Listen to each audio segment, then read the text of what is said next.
آج پختون تحفظ موومنٹ کے کارکنان کو لاہور میں گرفتار کر کے اس ریاست نے ثابت کیا ہے کہ یہ ایک بے شرم ریاست ہے۔ یہ اس لیے ایک بے شرم ریاست ہے کیونکہ اسی لاہور کے اندر وہ لوگ تو جلسے کر سکتے ہیں جن کو دنیا دہشت گردوں کے نام سے جانتی ہے۔ اس میں حافظ سعید تو ہزاروں لوگوں کے مجمع سے خطاب کر سکتا ہے، اس کو کوئی نہیں روکتا۔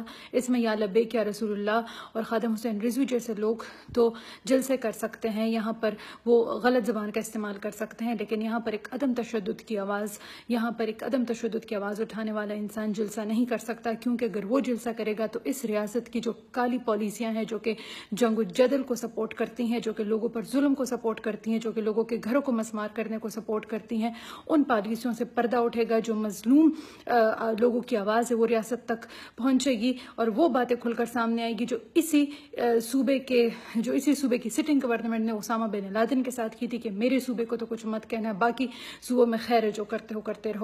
یہ وہ کالے کرتوت ہیں ان کے کھلیں گے، اور ان کالے کرتوتوں کے ڈر کی وجہ سے یہ ایک عدم تشدد کی آواز کو لاہور میں اٹھنے نہیں دے رہے ہیں۔ کہ جانتے ہیں کہ جب لاہور پشتون تحفظ موومنٹ کے ساتھ ملے گا تو پھر پشتون تحفظ موومنٹ کو اپنے مقاصد حاصل کرنے سے کچھ نہیں روک سکتا۔ یہ جو گرفتاریاں ہوئی ہیں یہ صرف اس حکومت کا اپنا ڈر بتاتی ہے۔ اس حکومت کو شرم کرنی چاہیے۔